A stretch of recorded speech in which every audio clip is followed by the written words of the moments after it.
तो देखो बच्चों, हम लोग पढ़ रहे हैं बॉडी फ्लूइड्स एंड सर्कुलेशन। तो इसमें सबसे पहले एंड डायस्टोलिक वॉल्यूम। तो volume of blood present in the ventricle at the end of diastole. जब डायस्टोल खत्म हो रहा होगा उस समय वेंट्रिकल में कितना वॉल्यूम रहेगा, कितना ब्लड रहेगा, इसी को बोलते हैं एंड डायस्टोलिक वॉल्यूम। वैल्यू याद करेंगे, 130 ml होता है, ध्यान रखिएगा। And systolic volume, it is the volume of blood present in the ventricle at the end of 60 mm and the end of systole। ध्यान रखिएगा, सिस्टोल के एंड में जब सिस्टोल खत्म हो रहा है तो ब्लड का कितना वॉल्यूम बचा रहेगा। तो यहाँ पे कहाँ पे, वो भी वेंट्रिकल में, ध्यान रखिएगा। तो जब डायस्टोल खत्म हो रहा है तब कितना वॉल्यूम रहता है, इसको बोलते हैं हम लोग एंड डायस्टोलिक वॉल्यूम वेंट्रिकल में। और जब सिस्टोल खत्म हो रहा है तब कितना रहता है, इसको क्या बोलेंगे, एंड सिस्टोलिक वॉल्यूम। ये कितना है आपका 130, ये कितना है 60 ml। स्ट्रोक वॉल्यूम, तो volume of blood pumped out by each ventricle in one cardiac cycle. दोनों वेंट्रिकल जो है एक कार्डियकल साइकिल में कितना वॉल्यूम पंप करते हैं, इसकी वैल्यू कैसे निकलेगी। तो and diastolic volume minus and systolic volume. अभी बताया, जब डायस्टोल खत्म हो रहा है तब वेंट्रिकल में कितना ब्लड रह जाएगा, इसी को कहते हैं एंड डायस्टोलिक वॉल्यूम। समझे, इसकी वैल्यू कितनी होती है 130 ml। समझे, ये कितनी वैल्यू है आपकी 130 ml। और जब सिस्टोल खत्म हो रहा है तो वेंट्रिकल में कितना ब्लड रह जाएगा, इसी को बोलेंगे एंड सिस्टोलिक वॉल्यूम। इसकी वैल्यू कितनी होती है आपकी 60 ml। तो 130 माइनस 60 करोगे तो आंसर कितना आ जाएगा 70 ml। ठीक। अब कार्डियक आउटपुट, तो ब्लड पंप्ड बाय हार्ट और बाय वेंट्रिकल इन 1 मिनट। 1 मिनट में हार्ट या वेंट्रिकल कितना ब्लड पंप करेगा, इसी को बोलेंगे कार्डियक आउटपुट। तो कार्डियक आउटपुट क्या होता है, stroke volume into heart rate. ध्यान रखिएगा, stroke volume into heart rate कर देंगे, कितना होगा। तो बेटा अभी निकाला था, स्ट्रोक वॉल्यूम है आपका 70 ml। हार्ट रेट कल आपको बताया था मैंने पिछले टर्न पे 72 बीट पर मिनट होता है, ध्यान रखिएगा। तो हार्ट रेट कितना हो जाएगा 72 बीट पर मिनट। तो ये 5040 ml या लगभग 5 लीटर आता है। ठीक है, तो क्या क्या, हाँ ये ध्यान रखना बेटा कि जब आप रेगुलर रूप से काफ़ी ज़्यादा फिजिकल एक्सरसाइज करते रहोगे तो कार्डियक मसल्स और ज़्यादा स्ट्रांग हो जाएंगी, थोड़ी इलोंगेट हो जाएंगी।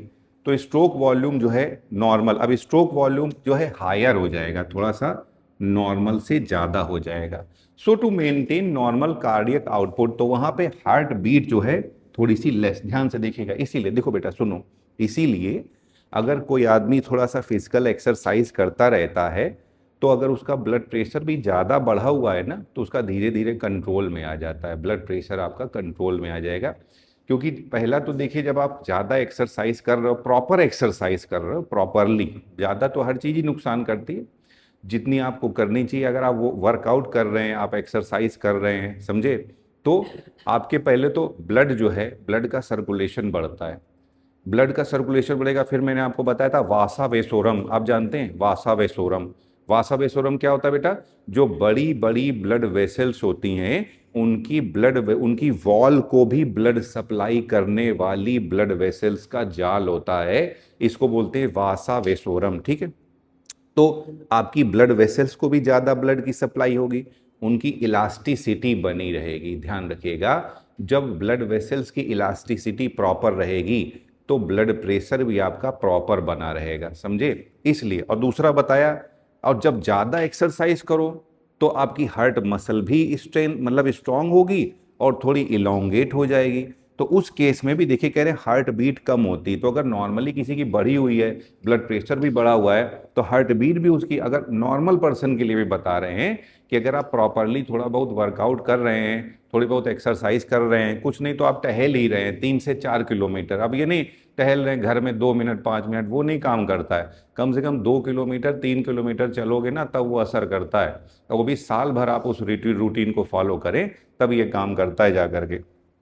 तो बोल रहे हैं stroke volume is higher than the normal. इनमें जो है अगर फिजिकल ट्रेनिंग में आप करोगे तो कार्डियक मसल स्ट्रांग हो जाएंगी, इलोंगेट हो जाएगी। अब स्ट्रोक वॉल्यूम ज़्यादा हो जाएगा तो हार्ट बीट जो है उसकी कम हो जाएगी, ताकि क्या है कार्डियक आउटपुट तो सेम बना रखना है भैया। ऐसा थोड़ी ना कि आपके शरीर में ब्लड जो है 6 लीटर चलने लगेगा, ब्लड तो उतना ही रहेगा ना। तो कार्डियक आउटपुट तो सेम रखना है, इसलिए जो है हार्ट बीट उसकी कम होती है। इसीलिए ना जो आपके एस्ट्रोनॉट्स जाते हैं उनको भी काफ़ी एक्सरसाइज कराई जाती है और उनका चेक भी किया जाता है कि घबराहट में इनकी हार्ट बीट कितनी, ऐसा ना हो पता चला इतनी ऐसी कंडीशन हो जाए उसका हार्ट फेल हो जाए पूरी तरीके से, समझे। तो उसकी हार्ट बीट को चेक किया जाता है, एक्सरसाइज कराते हैं, समझे। आइए वापस यहाँ पे, तो फिर से देखो बेटा, पहला क्या है एंड डायस्टोलिक वॉल्यूम, समझे। डायस्टोल के खत्म होने पर वेंट्रिकल में कितना ब्लड रह जाएगा, बोलो बच्चों क्या वैल्यू होती है इसकी 130 ml। ध्यान रखिए। फिर क्या है दूसरा एंड सिस्टोलिक वॉल्यूम, सिस्टोल के खत्म होने पर कितना ब्लड रह जाएगा वेंट्रिकल में, तो इस क्या क्या वैल्यू होती है बोलो बेटा 60 ml। फिर कह रहे हैं सर स्ट्रोक वॉल्यूम, फॉर्मूला क्या है and diastolic volume minus and systolic volume, 130 minus 60, तो आंसर क्या हो जाएगा 70 ml हो जाएगा। कार्डियक आउटपुट, तो कार्डियक आउटपुट क्या होता है वेंट्रिकल के द्वारा 1 मिनट में कितना ब्लड पंप किया जाता है। कैसे निकालेंगे, फॉर्मूला क्या है बोलो बच्चों stroke volume into heart rate. तो स्ट्रोक वॉल्यूम कितना आ रहा है बोलो बेटा 70 ml और हार्ट रेट कितनी होती है 72 बीट पर मिनट, तो लगभग टोटल 5040 या 5040 ml पर मिनट आ जाएगा या 5 लीटर पर मिनट आ जाएगा। और अभी बताया बेटा जो लोग एक्सरसाइज करते हैं कार्डियक मसल स्ट्रांग हो जाएंगी, इलोंगेट हो जाएगी। नॉर्मल कार्डियक आउटपुट को मेंटेन रखने के लिए हार्ट बीट क्या होगी हार्ट बीट कम हो जाएगी, क्योंकि इसका स्ट्रोक वॉल्यूम क्या है स्ट्रोक वॉल्यूम थोड़ा सा ज्यादा हो जाता है। देखिए यहां पर तो ब्लड प्रेशर क्या होता है कि बोल रहे भैया आर्टीरियल वॉल में जब ब्लड फ्लो कर रहा है तो आर्टरी की वॉल पे क्या प्रेशर क्रिएट कर रहा है, इसी को ब्लड प्रेशर कहते हैं। ध्यान रखिएगा ब्लड प्रेशर क्या है, जब ब्लड आर्टरी की वॉल में फ्लो कर रहा है तो कितना प्रेशर क्रिएट होता है, उसी को ब्लड प्रेशर कहते हैं। कहाँ पे किसके थ्रू मेजर करते हैं, तो जो इंस्ट्रूमेंट है इसे स्फिग्नोमेनोमीटर, बेटा यहाँ पे देखिए यहाँ पे मेजर किया जाता है, यहाँ ब्रेकियल आर्टरी रहती है तो आर्म में ब्रेकियल आर्टरी में मेजर किया जाएगा, समझे। क्या होता है 120/80, ध्यान रखिएगा अपर लिमिट 120 लोअर 80, ये होता है सिस्टोलिक ब्लड प्रेशर और ये है डायस्टोलिक ब्लड प्रेशर, ठीक है। दूसरा बोल रहे अगर 130/90 से ऊपर जाता है तो ये हाइपरटेंशन में आ जाएगा। इधर 140/100, अगर 140/100 से ऊपर होता है तो बेटा हार्ट अटैक हो सकता है, स्ट्रोक हो सकता है, सेरिब्रल हेमरेज ब्रेन हेमरेज हो सकता है, और ब्रेन हेमरेज हो जाएगा हार्ट अटैक आ जाएगा। तो ऐसा तो है नहीं कि आप बहुत अच्छी स्थिति में रहेंगे, तो डेथ भी हो सकती है, समझे। दूसरा है अगर 120/80 से नीचे बहुत नीचे चला जाता है तो हाइपो ब्लड प्रेशर हो जाएगा या हाइपोटेंशन हो जाएगा।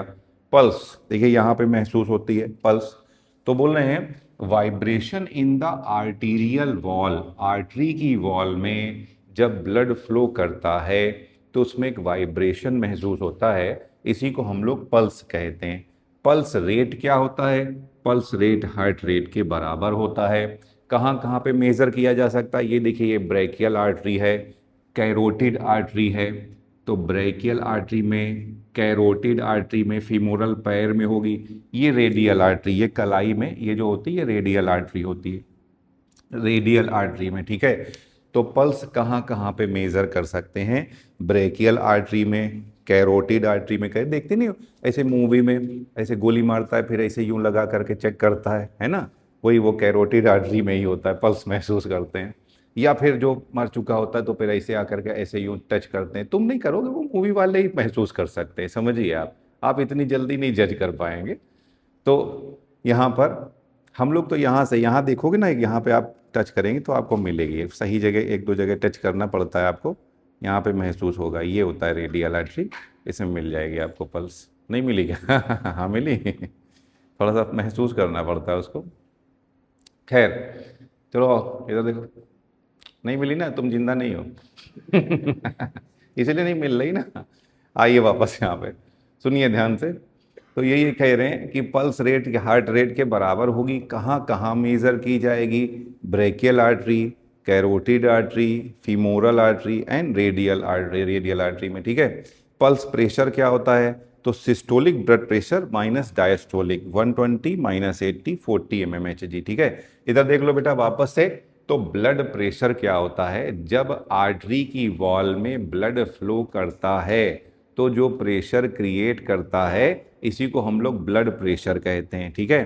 तो बोल रहे हैं भैया किससे मेजर करते हो, पूछा गया क्वेश्चन है, स्फिग्नोमैनोमीटर से, ठीक है। कहाँ मेजर करते हैं, ये देखना यही पट्टा बांधा, ये सही जगह होती है, मैं तुम्हें बता रहा हूँ, काफ़ी ज़्यादा मेजर किया है ना अपने घर पे लोगों का, तो ये सही जगह होती है, यहाँ बांधिए पट्टा कस के, समझे। और अब तो बढ़िया डिजिटल आता है, वरना स्फिग्नोमैनोमीटर से जब हम लोग करते थे ना तो उसमें वो भी स्टेथोस्कोप लगाना पड़ता है यहाँ पे, और वहाँ पे आवाज़ आती है, हल्की सी साउंड आने लगती है, जहाँ से साउंड आती है वहाँ तक का मेज़र करते हैं, जहाँ बंद हो जाती है वो लास्ट है, फिर से दूसरा चेक कर, बहुत मेहनत का काम है। डिजिटल आता है भैया, डिजिटल में पट्टा लगाओ सीधे, एक ही दो वैल्यू का अंतर आता है, डिजिटल ज़्यादा अच्छा है, आप उतनी मेहनत मत करिए, समझे। तो आओ देखो, सुनो ध्यान से।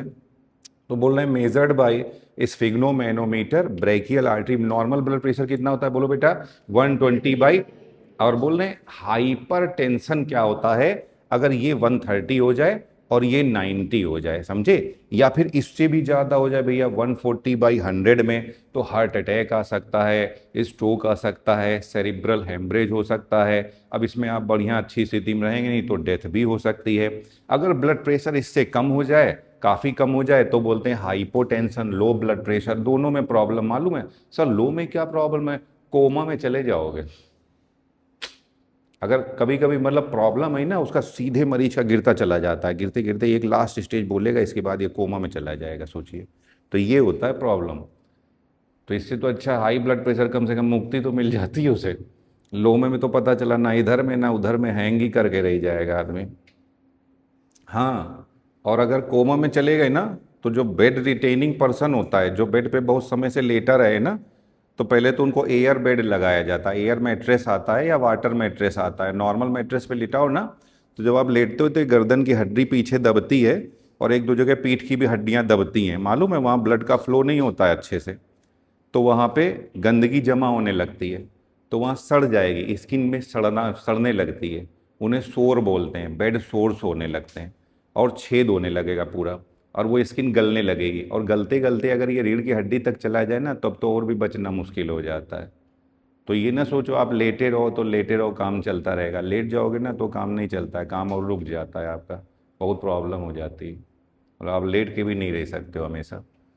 आइए वापस यहाँ पे।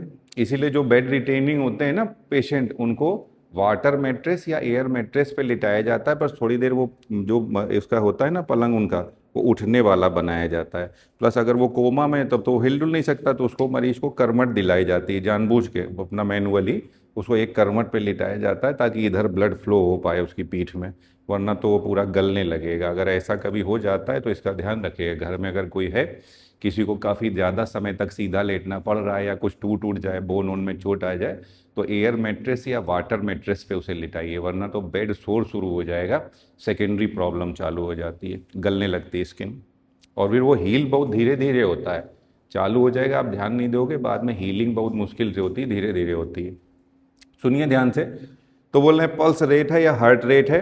फिर पल्स रेट मेजर कहाँ कहाँ कर सकते हो, ब्रेकियल आर्टरी में, कैरोटिड आर्टरी में, फीमोरल आर्टरी में और रेडियल आर्टरी में। पल्स प्रेशर क्या होता है, systolic blood pressure minus diastolic 120 minus 80 कितना हो जाएगा, 40 mmHg, ठीक है। देखिए इसको तो बेटा हम लोग ब्लड वेसल्स के बारे में बात कर रहे हैं, कितने टाइप की ब्लड वेसल्स हैं। तो पहला है आर्टरी, आर्टरी, दूसरा है वेन, और तीसरा जो हमें बात करनी है वो है कैपिलरी।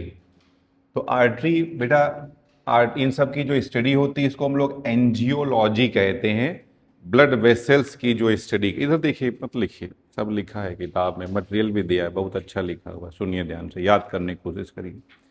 तो बोल रहे हैं कि हाँ, ये कि मटेरियल से ये थोड़ा सा ज़्यादा अरेंज्ड होता है जो मैं बताता हूँ, और अगर आप मटेरियल में देखेंगे तो थोड़ा सा ये ज़्यादा अरेंज्ड मिलेगा आपको, ज़्यादा ये क्वेश्चन के अकॉर्डिंग है, हल्का सा फर्क है। सुनिए ध्यान से। तो ये एंजियोलॉजी क्या है? Study of blood vessels. सबसे पहले आर्टरी, फिर वेन, फिर कैपिलरी। तो बेटा जो सबसे बाहर, ध्यान रखिएगा, सबसे बाहर वाली जो लेयर होती है इसको हम लोग ट्यूनिका एक्सटर्ना कहते हैं। जो सबसे बाहर वाली लेयर है, चाहे आर्टरी में है चाहे वेन में है, सबसे बाहर वाली जो लेयर है ट्यूनिका एक्सटर्ना बोलेंगे। किस चीज की बनी होगी?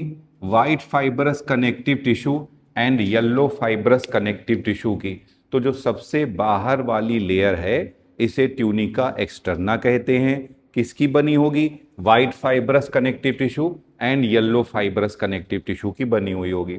अंदर देखिए दूसरी वाली लेयर, अब यहां पे देखोगे ना, ये मिडिल लेयर काफी थिक और मस्कुलर होती है, और यहां पे ये मिडिल लेयर उतनी ज्यादा थिक नहीं होती है, ध्यान रखिएगा। जिसके कारण, क्योंकि ये मिडिल लेयर, बेटा मिडिल लेयर को क्या कहते हैं? ट्यूनिका मीडिया कहते हैं।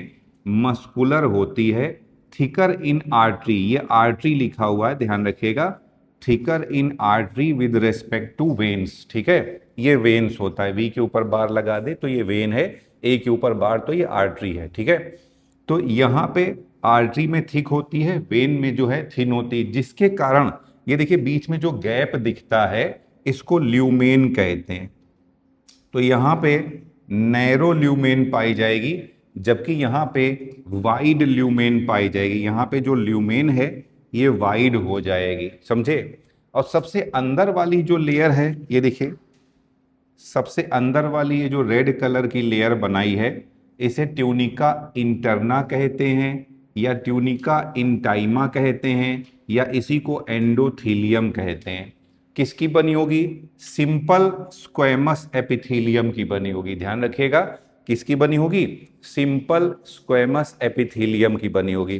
तो 3 लेयर हैं, सबसे बाहर वाली ट्यूनिका एक्सटर्ना, बीच वाली tunica media. Tunica media muscular layer होगी, कहाँ थिक होगी? आर्टरीज में। कहाँ थिन होगी? वेन्स में थिन होगी। ठीक है, और क्योंकि यहाँ पे थिक है, ज़्यादा मस्कुलर है, इसीलिए यहाँ पे ल्यूमेन जो है ये नैरो ल्यूमेन होगी, यहाँ पे जो ल्यूमेन होती है ये वाइडर ल्यूमेन होगी, ध्यान रखिएगा। ठीक है, दूसरा लास्ट वाली लेयर, सबसे अंदर वाली लेयर क्या होगी? ट्यूनिका इंटरना या ट्यूनिका इंटाइमा या एंडोथीलियम। किसकी बनी होती है? सिंपल स्क्वेमस एपिथेलियम की बनी होती है। जबकि ट्यूनिका एक्सटर्ना किसकी बनी होती है? वाइट फाइबरस कनेक्टिव टिश्यू और येलो फाइबरस कनेक्टिव टिश्यू की बनी होती है। इसमें इलास्टिसिटी पाई जाती है, क्योंकि इसमें लाइमाइना, क्वेश्चन आ जाएगा बेटा, आर्टरी जो होती है इसमें इलास्टिसिटी होती है, क्यों? क्योंकि इसकी वॉल में एक्सटर्नल इलास्टिक लाइमाइना पाया जाता है और इंटरनल इलास्टिक लाइमाइना। तो इलास्टिक लाइमाइना पाया जाता है, एक बाहर की ओर और दूसरा अंदर की ओर, ध्यान रखिएगा, तभी इसमें इलास्टिसिटी होती है। जबकि यहाँ पे देखिए, यहाँ पे ये इलास्टिक लाइमाइना नहीं पाया जाता है। तो फिर से एक डिफरेंस बता रहे हैं, आर्टरी में एक्सटर्नल और इंटरनल इलास्टिक लाइमाइना पाया जाता है, जबकि यहाँ पे एक एक्सटर्नल और इंटरनल इलास्टिक लाइमाइना नहीं पाया जाता है। ठीक है, और दूसरा बताया बेटा, यहाँ नैरो ल्यूमेन है, यहाँ पे वाइड ल्यूमेन है। नेक्स्ट जर्नल पॉइंट्स है, बोल रहे हैं ये जो ब्लड है कहाँ ले जाती है? हार्ट से ऑर्गन की ओर ले जाती है, तो हार्ट से दूर ले जाती है। ये कहाँ ले जाती है? हार्ट की ओर ले करके आती है। ये ऑक्सीजनेटेड ब्लड को, आर्टरीज ऑक्सीजनेटेड ब्लड को हार्ट से दूर ऑर्गन की ओर ले जाती हैं। और वेन बेटा मैंने आपको बताया था, देखो सुनो, ये हार्ट है, हार्ट के ऊपर के लेवल से इम्प्योर ब्लड, डीऑक्सीजनेटेड ब्लड को जो लेकर के आती है इसको कहते हैं सुपीरियर वेना केवा। हार्ट के लेवल के नीचे से पूरी बॉडी से जो पूरा इम्प्योर ब्लड लेकर के आती है इसको कहते हैं इंफीरियर वेना केवा। और जो हार्ट की वॉल से इम्प्योर ब्लड लेकर के आती है इसे कोरोनरी साइनस बोलते हैं, ध्यान रखिएगा। ये इम्प्योर ब्लड लेकर के आएगी और सारा का सारा इम्प्योर ब्लड कहाँ चला जाएगा? एट्रिया में, राइट एट्रिया में चला जाएगा। मैंने आपको बताया था ज्वाइंट डायस्टोल के समय ये सारा इम्प्योर ब्लड राइट एट्रिया में आता है और राइट एट्रिया से 70% ब्लड अपने आप कहाँ चला जाएगा? राइट वेंट्रिकल में। जबकि यहां से प्योर ब्लड लंग्स से पल्मोनरी वेन के थ्रू कहाँ आएगा? लेफ्ट एट्रिया में आएगा और लेफ्ट एट्रिया से 70% ब्लड कहाँ चला जाएगा? लेफ्ट वेंट्रिकल में चला जाएगा। समझे? इसके बाद मैंने आपको बताया था क्या? एट्रियल सिस्टोल में बचा हुआ 30% ब्लड भी वेंट्रिकल में चला जाता है। फिर वेंट्रिकुलर सिस्टोल चालू होगा। बताया था ब्लड वेंट्रिकल लबालब ब्लड से भरा होगा। बेटा बताया था यहां पे राइट साइड में राइट एवी वॉल्व होगा, लेफ्ट साइड में लेफ्ट, राइट एट्रिया और राइट वेंट्रिकल के बीच में राइट एवी वॉल्व होगा, लेफ्ट एट्रिया और लेफ्ट वेंट्रिकल के बीच में लेफ्ट एवी वॉल्व होगा। जब वेंट्रिकल लबालब ब्लड से भरा होता है तब आपके एवी वॉल्व क्लोज होंगे और वेंट्रिकुलर सिस्टोल स्टार्ट होगा और साउंड कौन सा आ जाएगा? लब साउंड आ जाएगा। अब जो ये ब्लड है, जो राइट वेंट्रिकल का डीऑक्सीजनेटेड ब्लड है, ये कहां चला जाएगा? पल्मोनरी आर्टरी में चला जाएगा। जो लेफ्ट वेंट्रिकल का ऑक्सीजनेटेड ब्लड है वो कहां चला जाएगा? सिस्टमिक आयोर्टा में चला जाएगा या सिस्टमिक ट्रंक में चला जाएगा। समझे? फिर क्या होता है? फिर वेंट्रिकुलर डायस्टोल होता है। तो अब ऐसा ना हो कि पल्मोनरी आर्टरी से ब्लड वेंट्रिकल में चला जाए, सिस्टमिक आयोर्टा से ब्लड वेंट्रिकल में चला जाए, इसलिए सेमी लूनर वॉल्व क्लोज हो जाएंगे और साउंड कौन सा आएगा? डप साउंड आएगा। याद आया ना? तो ये बेटा साइकिल बता दी मैंने, हल्का सा ये टर्म आ गया था। तो आर्टरी ब्लड को हार्ट से, ऑक्सीजनेटेड ब्लड को हार्ट से अवे ले जाती हैं, वेन्स हार्ट की ओर लाती हैं। फिर बेटा आर्टरी में नॉर्मली ऑक्सीजनेटेड ब्लड ही रहता है, मगर दो एक्सेप्शन में बता रहा हूं। आपने एक पढ़ा है पल्मोनरी आर्टरी में क्या ये क्या बोलते हैं? एक्सेप्शन पल्मोनरी आर्टरी में कैसा ब्लड रहता है? इम्प्योर ब्लड या डीऑक्सीजनेटेड ब्लड। दूसरी मैंने आपको बता दिया है अम्बिलिकल आर्टरी। समझे? फिटस के केस में। आ जाइए वापस यहाँ पे। जबकि यहाँ पे ये जो वेन्स होती हैं बेटा, वेन्स में नॉर्मली कैसा ब्लड रहता है आपका? डीऑक्सीजनेटेड। मगर इसमें एक्सेप्शन क्या है? Pulmonary vein and umbilical when. ठीक है? यहां आ जाइए। दूसरा है बेटा यहाँ पे वॉल्व, ऑलरेडी ब्लड काफी प्रेशर से फ्लो करता है, इसलिए इनमें वॉल्व नहीं पाया जाता है। इसमें एक्सेप्शन क्या है? पल्मोनरी आर्टरी और एयोर्टा। भी बताया बेटा इनमें कैसे वॉल्व पाए जाते हैं? Semi lunar valve. और मैं बता चुका हूं ये सेमी लूनर वॉल्व कैसे होते हैं? ट्राइकस्पिड वॉल्व होते हैं। ध्यान रखिएगा, सेमी लूनर वॉल्व कैसे होते हैं? ट्राइकस्पिड। बताइए राइट एवी वॉल्व कैसा होता है? ट्राइकस्पिड वॉल्व होता है। लेफ्ट एवी वॉल्व के लिए फॉर्मूला बताया मैंने, लक्ष्मी मिष्ठान भंडार। तो लेफ्ट एवी वॉल्व, बाइकस्पिड वॉल्व, मिट्रियल वॉल्व। ध्यान रखिएगा। तो बस वहीं पे बाइकस्पिड आ रहा है, बाकी के सारे ट्राइकस्पिड आ रहे हैं। याद करने की जरूरत ही नहीं है, लेफ्ट साइड में आपका बाइकस्पिड आएगा। समझे? आइए वापस यहाँ पे। बेटा अभी बताया था यहाँ पे इलास्टिक लेमाइना पाया जाएगा, ये डीप सीटेड होती है। बेटा एक तो ब्लड यहाँ पे हाई प्रेशर से फ्लो करता है और इलास्टिक लेमाइना पाया जाता है, इसीलिए यहाँ पे पल्सेशन फेल होगा। यहाँ कोई इलास्टिक लेमाइना नहीं पाया जाता है, ब्लड प्रेशर लेस होगा, इसलिए यहाँ पे पल्सेशन फेल नहीं होगा। ये क्वेश्चन आया हुआ है कि जब इंसान की डेथ हो जाती है तो ब्लड कहाँ भरा रहता है? तो ब्लड जो है वेन्स में रहता है। ध्यान रखिएगा, क्योंकि वेन में कोई प्रेशर से तो चल नहीं रहा था, इसे धीमे धीमे ही चल रहा था। समझे? तो ये कहाँ होती हैं? ऊपर जो ये दिखाई देती ना हरी नीली जितनी नसें आपको दिखाई देती हैं, ये सब वेन्स होती हैं। आर्टरी नीचे होती है जो आपको दिखाई नहीं देती, डीप सीटेड होती है। ठीक है? अब लास्ट आ जाइए कैपिलरी पे। तो स्मॉलेस्ट होती है, परमिएबल होती है, इनकी वॉल में एक ही लेयर पाई जाती है, एंडोथीलियम या ट्यूनिका इंटरना या ट्यूनिका इंटाइमा। इनमें ट्यूनिका एक्सटर्ना नहीं पाया जाता है, ट्यूनिका मीडिया नहीं पाया जाता है। अब बोल रहे हैं बेटा देखो, आर्टरी जो है वॉल आगे चल के आर्टीरियल कैपिलरी में डिवाइड होता है। आर्टीरियल कैपिलरी टिश्यू को ब्लड सप्लाई करेगा, टिश्यू से फिर वेनस कैपिलरी निकलेंगी, वेनस कैपिलरी मर्ज होंगी तो क्या बन जाएगा, वेन। ये मालूम होना चाहिए कौन मर्ज करके क्या बनाएगा, ठीक है। फिर लार्जेस्ट आर्टरी, तो आंसर क्या हो जाएगा, एओर्टा। लार्जेस्ट वेन तो वेना, और वेना के हमें बता दे, एक तो सुपीरियर वेना के बाद दूसरी इंफीरियर वेना के बाद, बताओ कौन सी ज्यादा बड़ी दिख रही है तुम्हें। अरे इंफीरियर, अरे पूरी बॉडी के नीचे से इतना ब्लड लेकर के आ रही तो बड़ी कौन सी हो जाएगी, इंफीरियर वेना के बाद, समझे। वासा वेसोरम अभी बताया था बेटा, जो सबको खून दे और जो उसको खून दे, समझे। तो नॉर्मली वो छोटी छोटी ब्लड कैपिलरीज, वो ब्लड वेसल्स जो बड़ी बड़ी ब्लड वेसल्स की वॉल में ब्लड सप्लाई करती हैं, ठीक है। सन्नाटा तो नहीं मार रही हो, तो चलो आ जाओ सब लोग, देखो घूरो, घूरती हुई नजरों से, इंतजार करती हुई नजरों से देखो, आओ सुनो बच्चों।